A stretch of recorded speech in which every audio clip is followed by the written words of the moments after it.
This man, we got to know him when he was an assistant here at UMBC. He's now the head coach down at Longwood, and they are going dancing for the first time in school history after winning the Big South tournament. It is a pleasure to welcome to GCR Coach Griff Aldrich, who's with us now.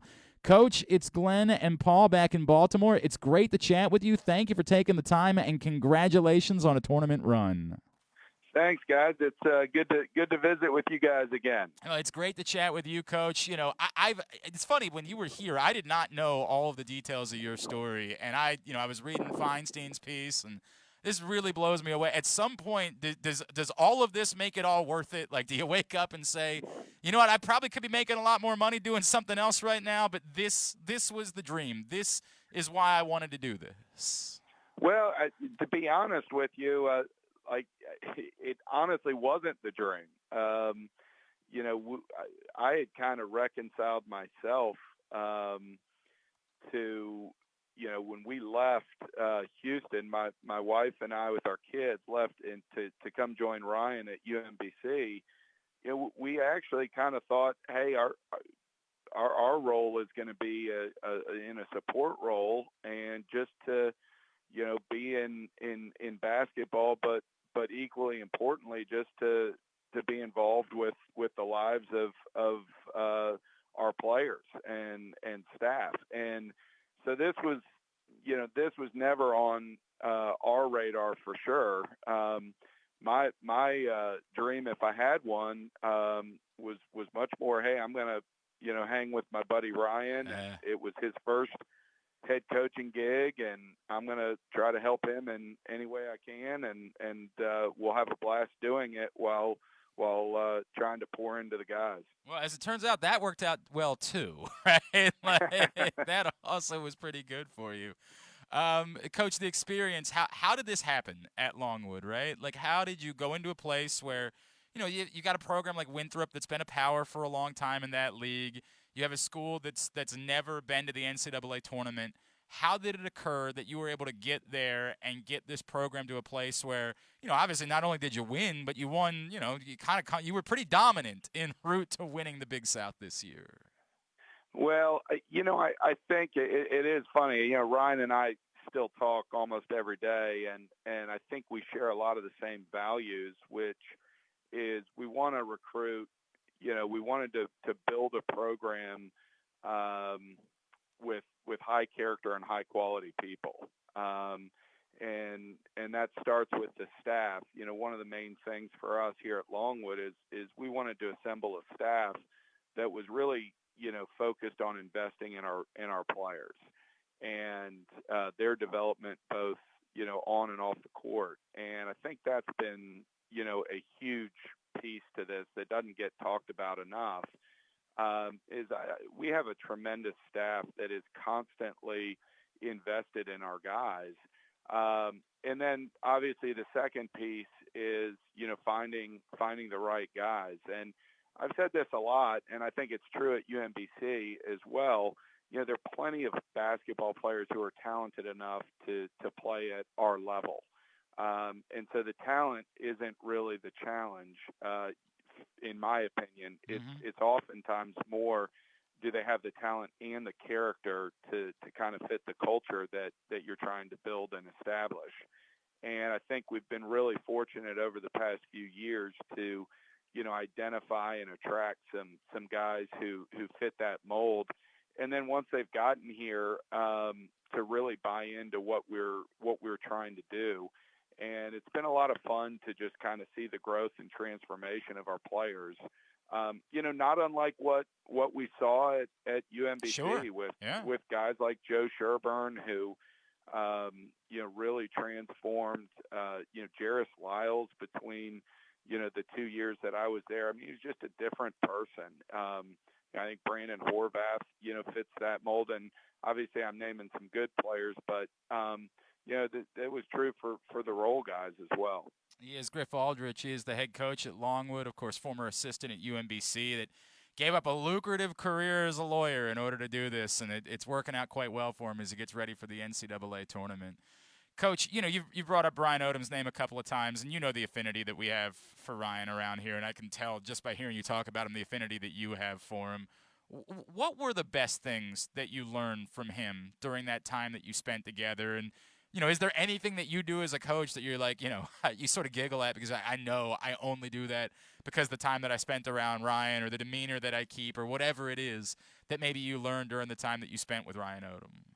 Well, it's yes. I mean, I so much of what I do is impacted by Ryan. Ryan and I, we're best friends in college, but we also could not be more different than one another. Interesting. He is calm and cool and, not relaxed, but he's much more even keeled. Oh, Like I'm fiery and intense and,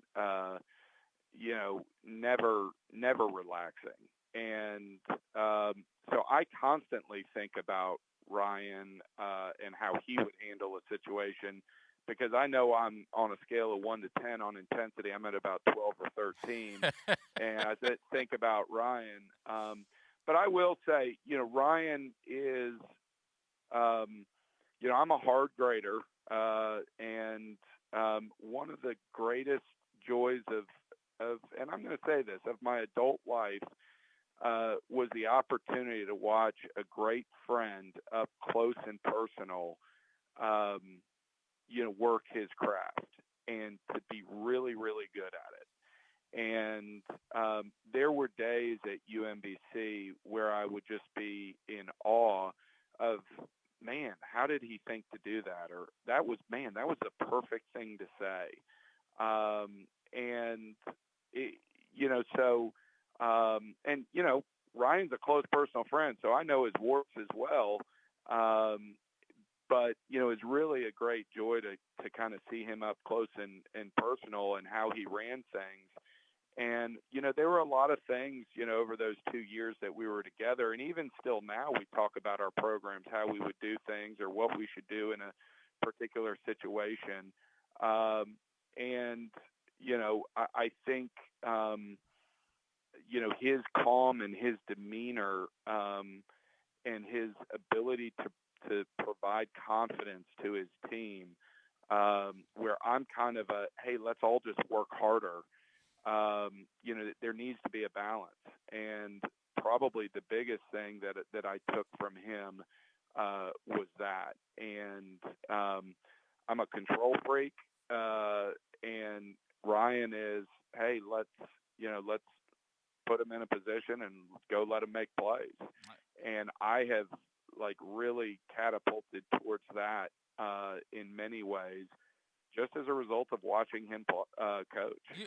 You're still emotional though, right? Like you still got the.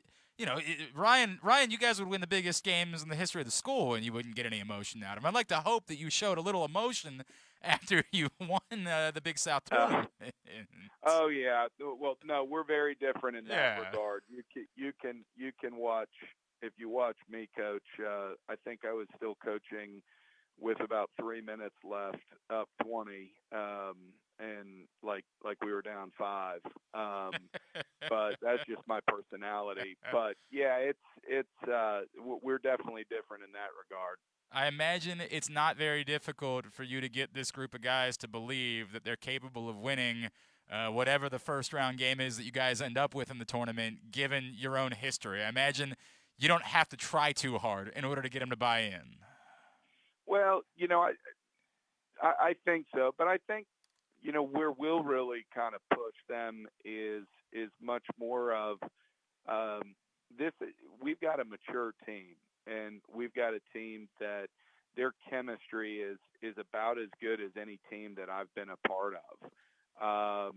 And I really think it's that chemistry and their love for one another, which has been the secret to our success.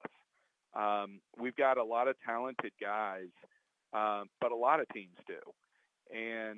But the difference, I think, for our team, or one of the key elements, has been they've really been willing to sacrifice their own personal accolades and their own personal glory for the betterment of the team. Again, very similar to that UMBC team where you had guys like Jordan Grant, who had started for years, and then boom, KJ Mora comes in, and and now Jordan needs to play a key critical role for us, but he's not starting. On our team this year at Longwood, Jordan Perkins is a grad transfer. He started for 4 years at North Carolina Central, is the number 2 all-time assist leader in North Carolina Central's history. And he comes to Longwood, and my guess is he wasn't thinking that he was going to now start to come off the bench, for the first time in his collegiate career. But that is a young man who said, hey, that's the role that we need me to play, and I'm going to do it to the best of my ability, and I'm going to have a smile on my face, and I'm going to lead these guys. And he's been tremendous at that. It really does. What you're describing really does remind me a lot of that group that you guys had, that incredible group in 2018. Again, we'll see what happens, but you like the parallels. With that in mind, are you going to attempt this week to replicate anything that you guys did in 2018? Are you a superstitious guy at all? Do you root for Grant Hill's team to come work your games? Do you do anything like that to try to replicate what it is that you guys did in the lead up to the Virginia game in 18? No, not at all. I'm probably the least superstitious coach, and I'm confident that what I wear has nothing to do with how we're going to play. Well, it makes one of us. I heard an announcer the other day say all coaches are super. I was like, no, not all of us. It's very different. We've had a full week off, where if you'll remember, we beat Vermont in that heroic shot by Jarris on Saturday. Then we traveled all Saturday to get home, and then Selection Sunday was 18 hours later. And so this is a little bit different. We've got a little bit more time. I have no idea where we'll be seated. I assume kind of a 16 or a 15, but we'll just kind of continue to do what we've done here, which is try to be really process oriented, try to, sharpen our saw a little bit on what we do.